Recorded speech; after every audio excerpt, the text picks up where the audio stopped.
everyone! Welcome to my channel. So for today, magluluto po tayo ng chicken broccoli. Napakadali po nito, masustansya at manyaman. So let's start cooking!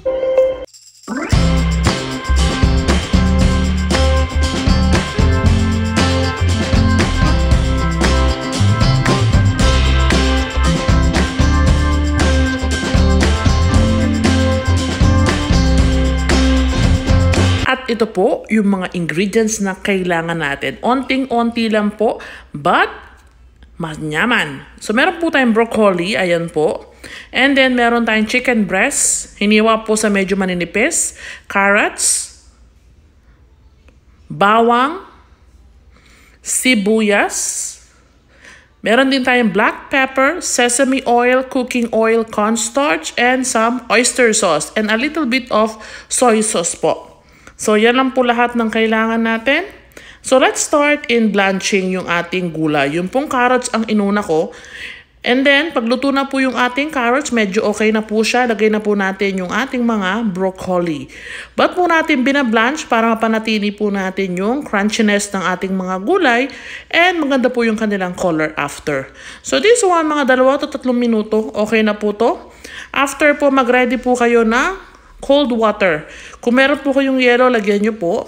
And then, doon po natin siya ilalagay after niyang mablanch para mapanatili po natin maganda yung color and then yung crunchiness ng ating gulay. Masarap po siya pag kinakain. Lumalagotok, sabi sa amin dito sa Pampanga. So this one is already okay. Alisin ko na po yan at ilagay ko po sa ice cold water and babalikan natin later. And ngayon, maglagay na po tayo ng, may cooking oil na po yan. Nagsutay na po ako ng garlic and yung pong ating sibuyas. Palabasin po natin yung kanyang aroma at flavor. And then lagay po natin, pagluto na, napakadali po nito, hindi po kayo mahihirapan. So maglagay po tayo ng yung chicken. After po naluto, lagay po natin yung mga manok natin na hiniwa ng, hindi naman po sobrang nipis, hindi naman po sobrang kapal.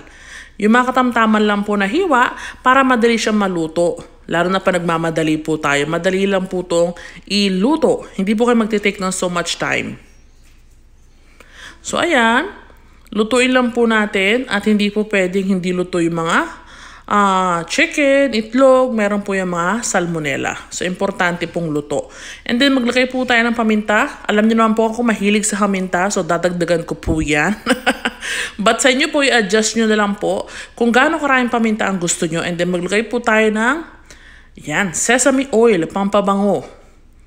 So, naglagay po ako ng sesame oil and then, I will make sure na luto na po yung chicken bago po natin ilagay yung ating next na sangkap.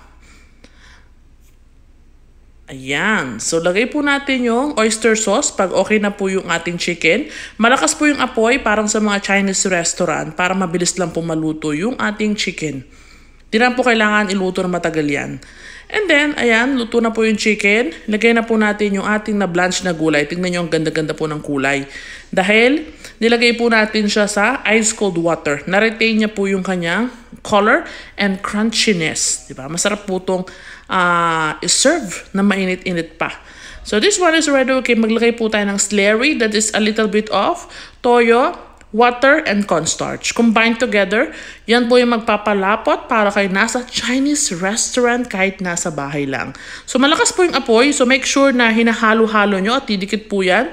At baka magbuo-buo pag hindi nahalo kasi may slurry po yan, pampalapot.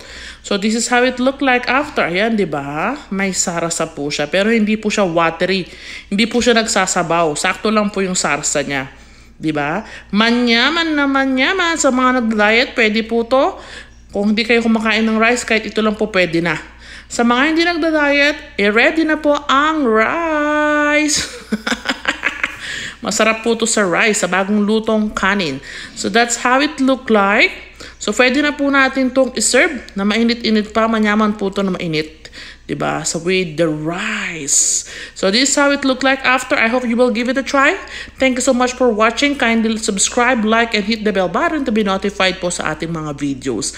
Marami pong salamat. Goodbye!